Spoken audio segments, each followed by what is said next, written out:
ఆంధ్రప్రదేశ్లో ఎన్డీఏ కూటమి ప్రభుత్వం రాష్ట్ర అభివృద్ధిపై ప్రత్యేక ఫోకస్ పెట్టింది. బాబు ఎన్నికల సమయంలో ఇచ్చిన హామీలను ఒక్కొక్కటిగా అమలు చేస్తూ వస్తున్నారు.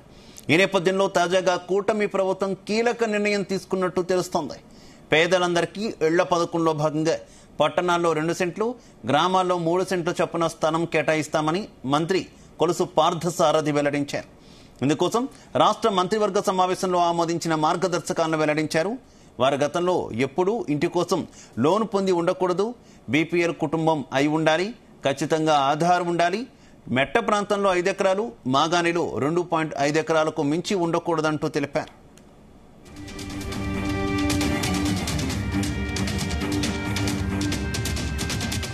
ఇదే విషయానికి సంబంధించి మరింత సమాచారం మా కరెస్పాండెంట్ నాగేశ్వరరావు అందిస్తారు. నాగేశ్వరరావు,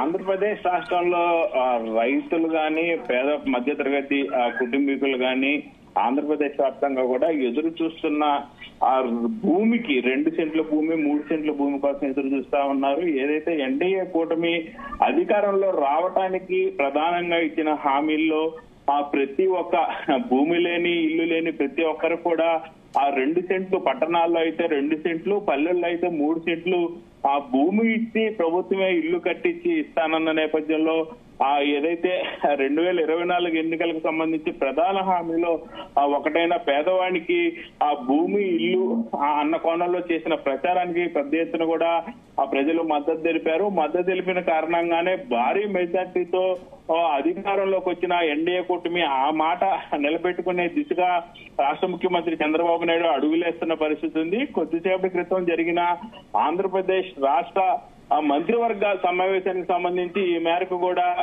ఏదైతే పేద ప్రజలకి ఆ భూమి, ఇల్లుకి సంబంధించి మంత్రివర్గం ఆమోద ముద్ర వేసింది. ఆమోద ముద్ర వేసిన ఆ నేపథ్యంలోనే ప్రతి జిల్లా కలెక్టర్లకు కూడా మరికొద్దిసేపట్లో ఆదేశాలు వెళ్తున్నాయి. అయితే ఈ నేపథ్యంలోనే ఏదైతే వైఎస్ఆర్సీపీ ప్రభుత్వం 2019లో అధికారంలోకి వచ్చిన వైఎస్ఆర్సీపీ ప్రభుత్వానికి సంబంధించి కూడా ప్రతి ఒక్క పేదవానికి సెంటు భూమి ఇచ్చి దాంట్లో ఇల్లు కట్టిస్తానని ఇచ్చిన హామీ మేరకు జగన్మోహన్ రెడ్డి ప్రతి ఒక్కరు కూడా సెంటు భూమి ఇచ్చి ప్రతి ఒక్క కూడా ప్రధానమంత్రి ఆవాస్ యోజన కింద, ప్రధానమంత్రి ఆ పథకం కింద కూడా సెంట్రల్ గవర్నమెంట్ ఇచ్చే ఆ నిరుపేదలకి ఇల్లు కట్టడం, దానికి సంబంధించి కూడా ప్రతి ఒక్కరికి 1,80,000 బడ్జెట్ తో పాటు రాష్ట్ర ప్రభుత్వం కూడా కొంత మేరకు అమౌంట్ ఇచ్చి ప్రతి ఒక్కరికి ఇంటి నిర్మాణం చేపడుతున్న పరిస్థితి ఉంది. ఈ నేపథ్యంలోనే ప్రతి ఒక్కరికి కూడా ప్రతి ఒక్క గ్రామంలో గాని, పట్టణంలో గాని ప్రతి ఒక్కరికి కూడా సెంటు భూమి ఇచ్చారు. 1000 ఎకరాల్లో జగనన్న కాలనీ అంటూ పేరు పెట్టి కూడా ఆ జగనన్న కాలనీ ఇంటి నిర్మాణాలు కూడా చేపట్టిన పరిస్థితి ఉంది. ఈ నేపథ్యంలోనే చంద్రబాబు నాయుడు గాని, అలాగే ప్రస్తుత డిప్యూటీ స్పీకర్ జనసేన పార్టీ అధినేత పవన్ కళ్యాణ్ గాని, బీజేపీ నేతలు గాని ముగ్గురు కూడా తాము అధికారంలోకి వస్తే ఖచ్చితంగా ప్రతి ఒక్క పేదవానికి ఆ సెంటు భూమి ఎట్టి పరిస్థితుల్లో సరిపోదని 2 సెంట్లు భూమి పట్టణాల్లో, పల్లెల్లో 3 సెంట్లు భూమి ఇస్తామని హామీ ఇచ్చిన నేపథ్యంలో హామీని నిలబెట్టుకోవడానికి చంద్రబాబు నాయుడు అడుగులు ముందుకేస్తున్నారు.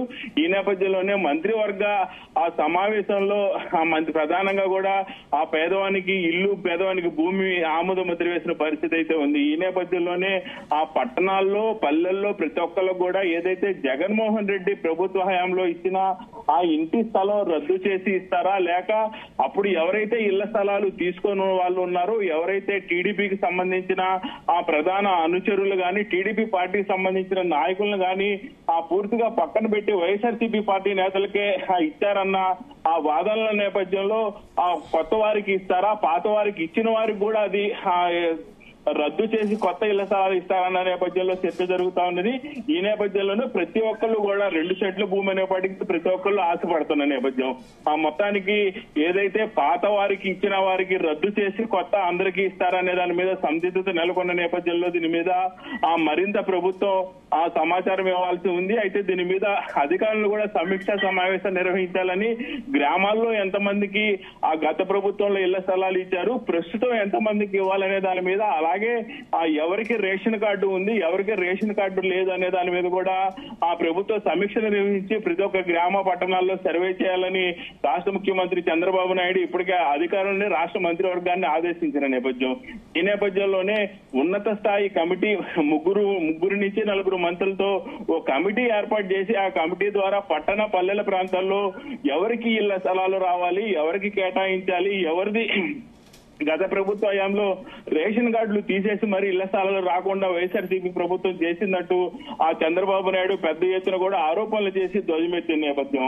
పవన్ కళ్యాణ్ కూడా తమ పార్టీ నేతలకు కానీ ప్రజలకు కానీ ఆ వైఎస్ఆర్సీపీ వ్యతిరేకత ఉన్న ప్రతి ఒక్కరికి కూడా రేషన్ కార్డులు రద్దు చేశారు, వాళ్ళకి ఇళ్ల స్థలాలు ఇవ్వలేదంటూ కూడా ఆరోపించిన నేపథ్యంలో వీరు ఇరువురు కూడా ఇటుపక్క పవన్ కళ్యాణ్ గాని అటుపక్క రాష్ట్ర ముఖ్యమంత్రి చంద్రబాబు నాయుడు గాని ఇరువురు కూడా ఇళ్ల స్థలాల గురించి ఎలాంటి ఆలోచన చేస్తారు, ఎవరికి ఇస్తారు, రేషన్ కార్డు ఇచ్చిన తర్వాత ఇళ్ల స్థలాలు ఇస్తారా, ఇళ్ల స్థలాలు ఇచ్చిన తర్వాత కొత్త రేషన్ కార్డులకు అనుమతి ఇస్తారనే దాని మీద కూడా ప్రజలలో కొంత మేరకు అయోమయం గందరగోళం నెలకొన్న నేపథ్యంలో దీని మీద కూడా రాష్ట్ర మంత్రివర్గం పూర్తి సమాచారం ఇవ్వాల్సింది.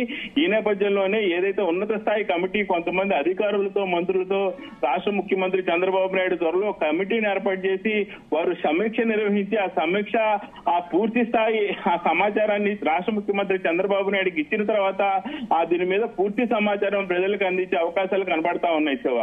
Right, okay, thank you Nageswararao.